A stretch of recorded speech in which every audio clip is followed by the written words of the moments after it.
from the headquarters of Telesur English in Quito, Ecuador. I'm Carla Gonzalez, and this is From the South.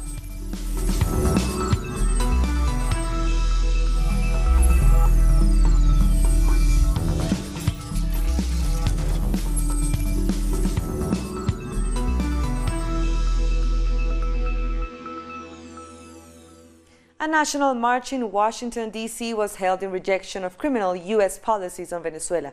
The demonstration was attended by representatives of social movements and peace activists who call for an end to sanctions and aggression.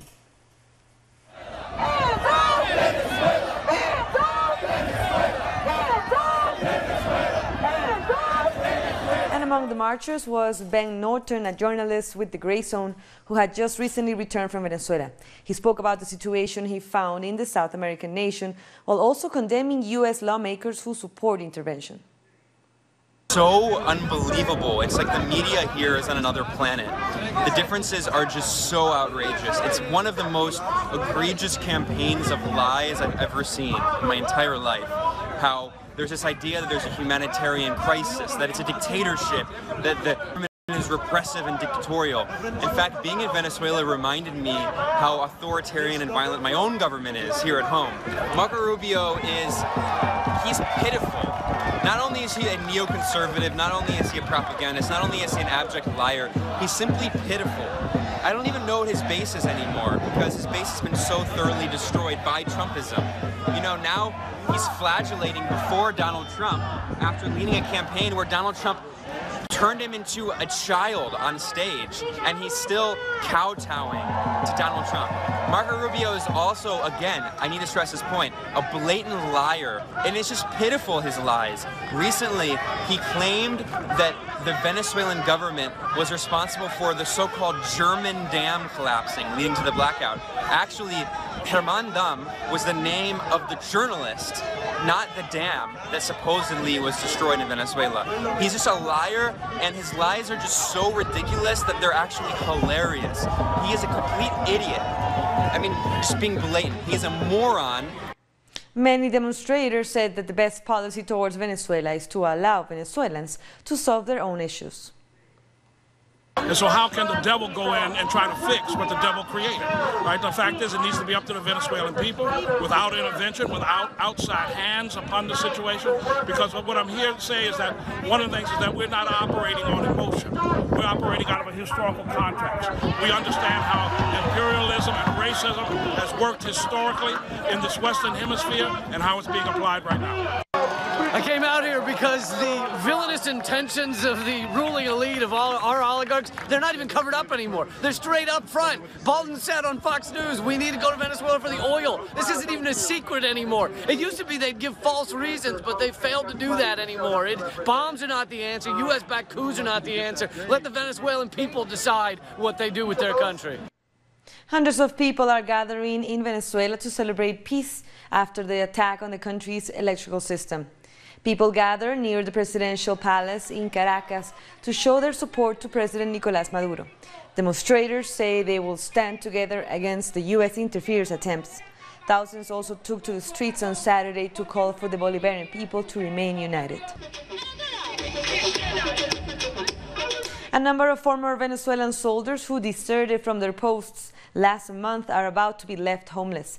After they forsake their duty and fled to Colombia, they were being kept in a shelter by local authorities. But now they are being kicked out, and the opposition lawmaker who called on them to betray their duty has left them in the wind. Today, a number of us were given notice by representatives from the UNHCR telling us that we had 3 to 4 days to leave our current shelter and find a new place to stay at. They offered to give us a mat, a blanket, 350,000 pesos, which equals to $111, plus a map of the area so we can find our way around. Most of us have no families here, nowhere to go, so they said they would start breaking us up little by little. When were you told of this? Where are you supposed to go now? We were told less than an hour ago. Now we have to find a place to stay. How many of you are there here? We used to be over 300, but now there's only 200 of us. What are your living conditions here? We're being given food and shelter at the moment, but we want a solution to this issue. We had no contact with our president, Juan Guaidó. We want him to come here and help us. He sent a couple of representatives, but they have not given us a solution. We want solutions. We were the breadwinners back in Venezuela, but after deserting, we're stuck here with no job or anything. Following the Islamophobic attack on worshipping Muslims in Christchurch, New Zealand last Friday, citizens have started returning to work. Police are on alert as the country reels from the killing of 50 people at 2 mosques. 50 others were left injured, 2 critically. 1 man has been charged with murder. Police have said he will face further charges. Following a cabinet meeting on Monday, the Prime Minister of New Zealand, Jacinda Ardern, has said they have agreed on principle to tighten gun control laws. Cabinet today made in-principle decisions around the reform of our gun laws. I intend to give further detail of these decisions to the media and public before Cabinet meets again. And vigils have been held across Pakistan for the victims of the mosque attacks in New Zealand. 9 Pakistanis were among the 50 people killed by a white supremacist gunman on Friday. The victims' bodies were not immediately released to the families due to the ongoing investigation, which meant that they couldn't be buried within 24 hours, as customary in Islam. Cyclone Idai has killed at least 140 people in several countries of southern Africa. According to the Red Cross and the Red Crescent Federation, at least 126 people died in Mozambique, Malawi and South Africa. The Information Ministry in Zimbabwe put the death toll at 31. The tropical storm has affected more than 1.5 million people. Tens of thousands were cut off from main roads and communication lines were also affected. More heavy rains are expected. Before my house collapsed, cracks appeared in the walls, and soon after the house came down, we all ran outside and watched it as it fell. We were lucky to have got out with only minor injuries, but many other people were killed and some were very badly injured. Many more haven't been seen since the flood came. We heard crocodiles have eaten some people. I have lost all my belongings. We are receiving more women and children. Most of them are malnourished and they need urgent medical attention. Sadly, we don't have enough supplies. We are asking the government to move in fast to assist the sick and the malnourished. Some of these children have malaria, but we cannot treat them because we don't have the drugs. Others have diarrhea and we need oral rehydration and zinc. Hundreds of South African revolutionary workers gather outside the U.S. consulate in Sandton, Johannesburg against U.S. interference in Venezuela. Several left-wing parties and political organizations supported the International Day of Action for Peace and Sovereignty in Venezuela. Our reporter Ayesha Ismail was there and filed this report. International solidarity was the theme of this protest. Organizations representing workers made it clear that they stood firmly in solidarity with the people of Venezuela. We can see exactly what the US together with the EU are trying to achieve. It's nothing else but a coup. It's illegal regime change. Juan Guaidó is not a legitimate president of Venezuela. Nicolas Maduro is. And every free-thinking member of the working class must come out to defend the rights of Venezuelan people to dictate their own path and their own sovereignty. The Socialist Revolutionary Workers' Party said it denounced the ongoing economic, political and media terrorism being waged by the global capitalist elite against Venezuela. And the gang that's in power. Former South African government minister Casserols also joined the protest and had this message for the people of Venezuela. We are with you. The world is with you. Yours is a just struggle. We support you. You are not alone. Be firm like President Chavez was, like Fidel was, like the revolution has been all over the world. It was our struggle here that overthrew apartheid. Our force here is with your force to stop imperialism in its wicked attempts. The Workers' Party called for an end to sanctions against Venezuela and threatened to boycott American products should their demands not be met. Aisha Ismail, Telesur, Johannesburg. Also in South Africa, doctors have successfully conducted the world's first ever middle ear transplant. President Cyril Ramaphosa tweeted his congratulations to the team from the University of Pretoria. The surgery uses 3D printed bones and has already benefited 2 patients. More stories coming up. We'll be back.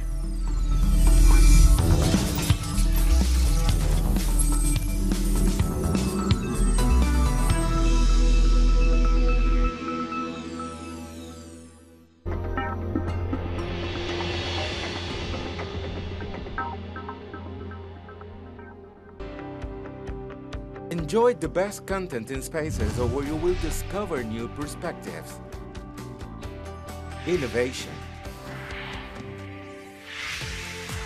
well-being,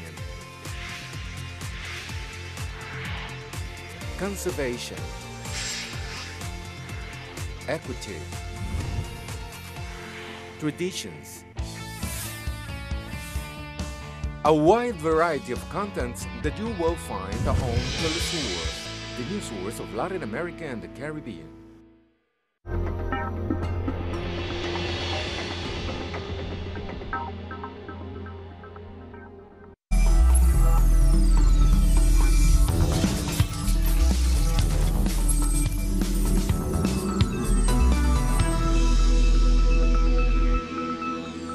Welcome back. A journalist has been killed in the south of Honduras. 54-year-old Gabriel Hernandez was reportedly shot on the street as he was heading back home. Hernandez was known for his critical reports against the local government. Due to previous death threats, he had asked for protection, but it was denied. According to the National Committee for Human Rights, 75 journalists were killed in Honduras between 2001 and 2018. Brazil's President Jair Bolsonaro is set to meet with his U.S. counterpart Donald Trump to discuss Venezuela. They are also expected to discuss allowing the U.S. to use a satellite launching base in northern Brazil and bilateral agreements, including Brazil's entry to the Organization for Economic Cooperation and Development. The far-right president is being hosted at the White House, a rare honor for visiting heads of state. Bolsonaro is also expected to meet with the head of Organization of American States.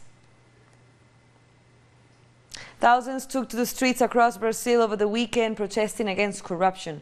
Earlier this week, Brazil's Supreme Court ruled that corruption cases involving illegal campaign donations should be handled by electoral courts. But some federal prosecutors say that this decision could hamper corruption investigations like the landmark car wash graft probe. Those involved could now ask the top court to annul their sentences and send their cases to dedicated electoral courts.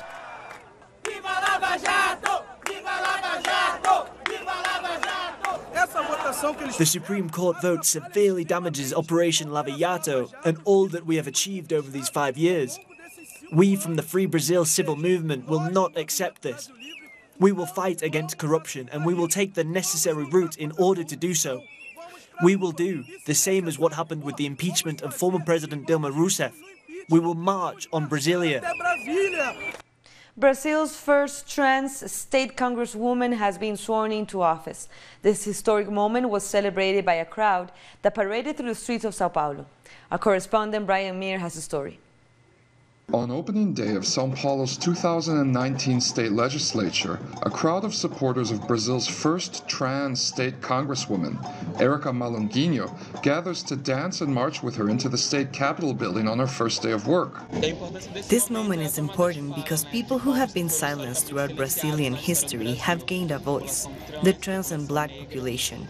And I believe that it is a moment to celebrate our ancestors and our victory, and to understand that our space has come from far back. There is a story that was built which brought us here, and from this point forward, this story will be constructed in the first person.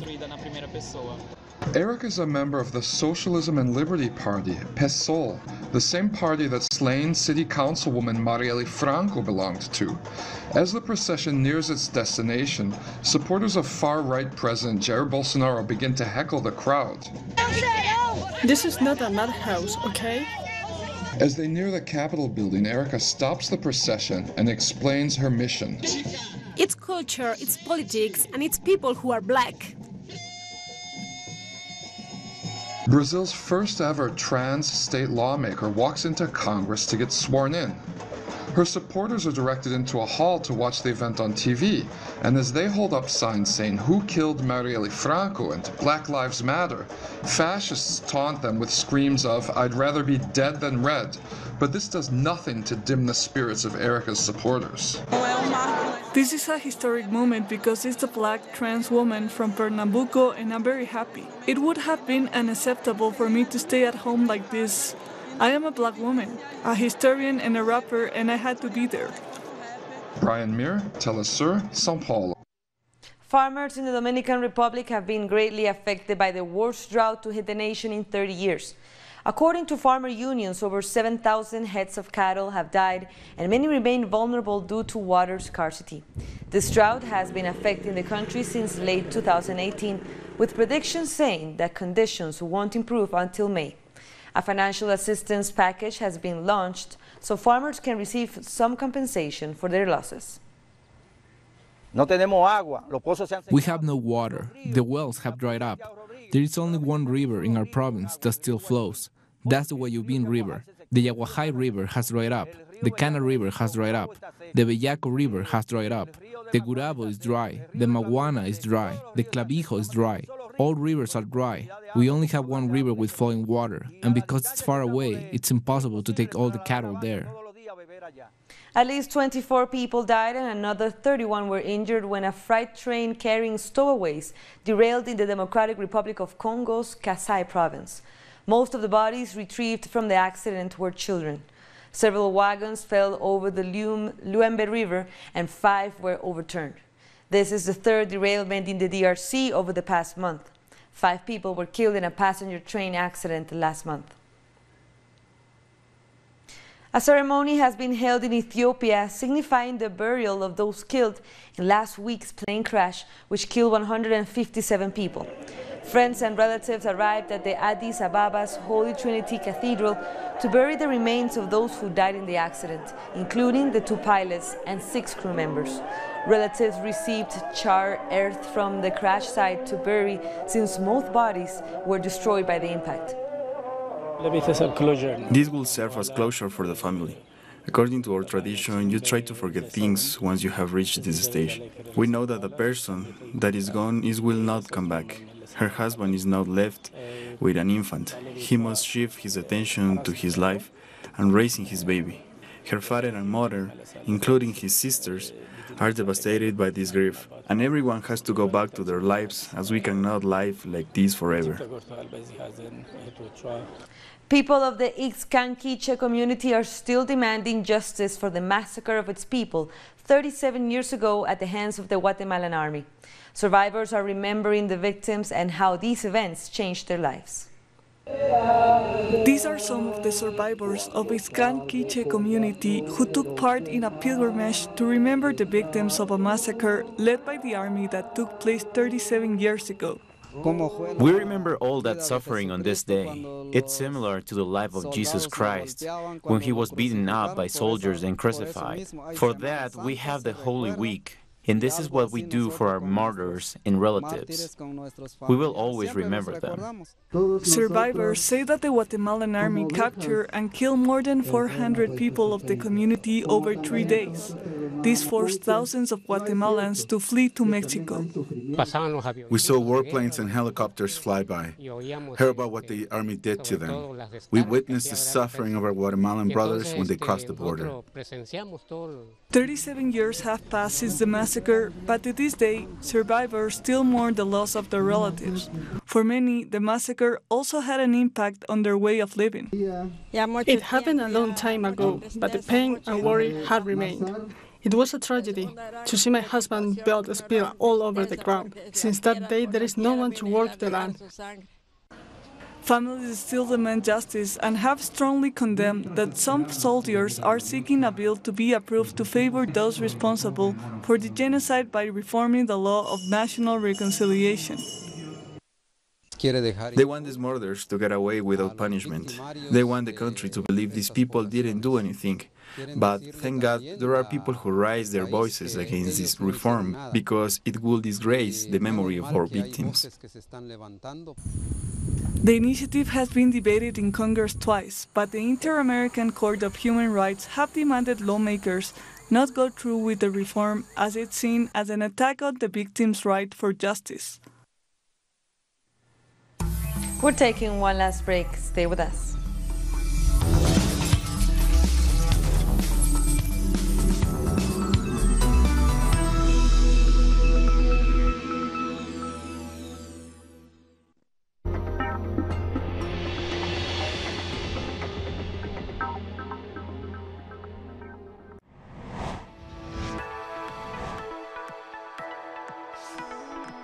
Discover the cultural diversity that defines a continent.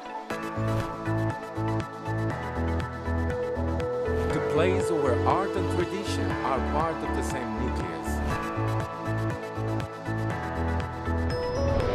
Artistic explorations,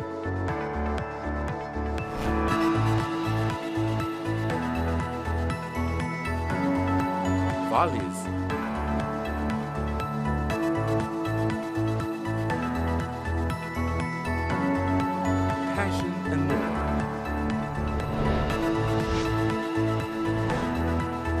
real life. Fridays, only on this world.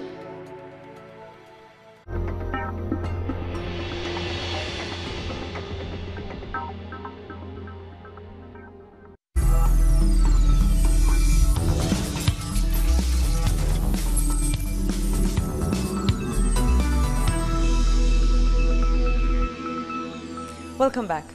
Flash floods and landslides triggered by torrential rain in Indonesia have killed at least 58 people. More than 4,000 have been displaced and dozens are injured.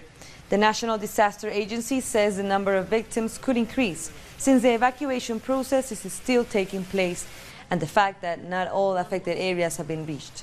Displaced people are sheltering in 6 evacuation centers. Iran's chief of staff has arrived in Syria for an official visit. The head of Iran's armed forces, Mohammad Bagheri, arrived in Damascus for a series of meetings. His main goal is to coordinate plans to tackle terrorism in the region. Meanwhile, much of the Islamic State's last enclave in eastern Syria has fallen. Reports say that at least 10 civilians were killed during airstrikes. Thousands of people, most of them families of Islamic State fighters, had surrendered since US-backed forces, led by the Kurdish YPG, laid siege to the city of Baghouz. However, some civilians have yet to be evacuated. I think it's hard to estimate when it is going to be over. We are facing several difficulties regarding the operations, the big number of mines and explosive devices planted by ISIS, and the existence of tunnels and hideouts used by ISIS beneath the ground that are using them to attack our forces or to defend themselves by it. Peruvian indigenous filmmakers are releasing a short film focused on women's rights in the indigenous community of Vilcashuaman. Alarming rates of gender violence have been reported in this area of the country. Maribel is one of the main characters in this short film. In the movie, she speaks about her life in Vilcashuaman, a community located in the Ayacucho region, in the Andes, where girls do not have the right to education. They cannot choose their husbands either. Their families pick for them. Once they get married, they are often victims of physical and psychological abuse. There is a lot of machismo. Women are marginalized. Men do not value women's work. And authorities, neither do they. They do not care. They only care about rich people. When we go to report what happens to us or we file a complaint, they do not pay attention and tell us to leave. The short film is called Manaika Mana Chinkakmi, that in Quechua means pain does not go away. It was shot by young indigenous filmmakers with the collaboration of the Federation of Vilcashuaman Indigenous Women. Their goal was to make visible the violence indigenous women suffer. We want people to think about this so they can change their minds. We want women to have the same rights. How would you like the world for women in your community to be? I want my community to be happy and free of violence. They want to see their community change, to have a life different from the ones their mothers had. They want to achieve equal rights and freedom, as well as a world without violence. The rate of gender violence in the Ayacucho region is alarming. 51 femicides have been reported in the last year. 4,125 women reported being victims of physical, psychological, and sexual violence in 2018. Statistics sometimes don't take into account all different types of violence. As indigenous women, we suffered more discrimination due to our language and how we look.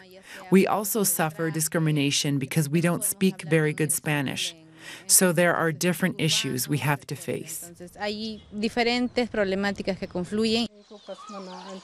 This short film will be released in the Vilcashuaman community and will also premiere in different film festivals in Peru and around the world.